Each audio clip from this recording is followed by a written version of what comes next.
Hello everyone. So, after this Jantar Mantar protest and after the resignation of our education minister, now we have a new education minister in India, but the issue is still pending. That was the suicide rate of the students, young children.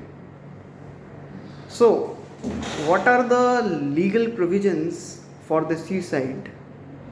So, to answer this question, I would like to invite Dr. Pratha Pratim Mitra sir. Sir, Yeah.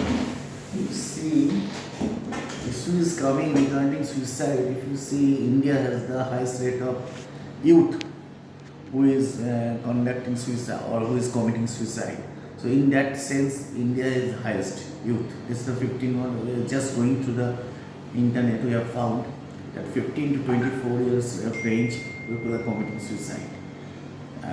India is highest in this matter, and they are mainly the children and students, more precisely. Now, this state responsibility is coming here. You know, there are various theories. Humayun Durkheim, a famous sociologist who wrote one book on suicide, how the state is responsible, and all of these things. Even Michel Foucault, he has his own concept about the suicide. But if you see the legal point of view, suicide is the state duty. One side, if you see, state must reduce the suicide rate. It's the if in any welfare state, if you find there must standard of living must be good. This is a state responsibility, and also the increase the standard of living. If you see our DPSP in our constitution, it is mentioned that enhance the level of the standard of living. In that sense, this is a state responsibility in any welfare state. But issue is coming how it should be done. If you see till our IPC, Indian Penal Code, which recently amended, or you may say the reprint, 1860, there is a provision in 309 where it was told that committing suicide is crime. Right now, new BNS, this Bharatiya Nyaya Sanhita, if you see here, this provision has been removed, but you can say it can be criticized in the form of 226 BNS. If you see here, the state, though state responsibility has been reduced, but in spite of that, it has not been decriminalized totally. It is also criminalized when it is the threatening towards the public servant or restraining the public servant from doing any function, or it is a coercive mode. So in this way, there is one restriction is there on the side of the law that these are the grounds where state may prevent the committing suicide by the process of law.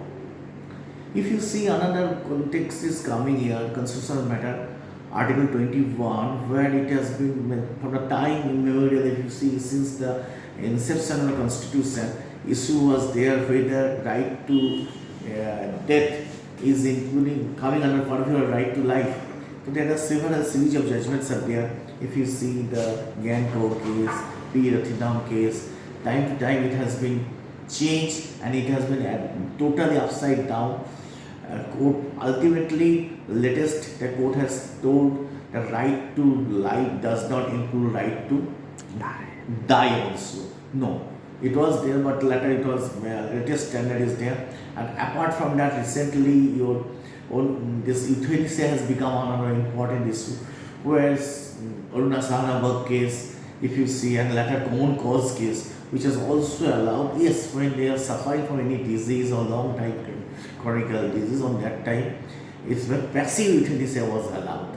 So in that sense, if you see, this is the whole landscape of the suicide law in India in this perspective. So we cannot say the state has no responsibility, but indirectly state has made some types of laws through which the rate of suicide may be decreased.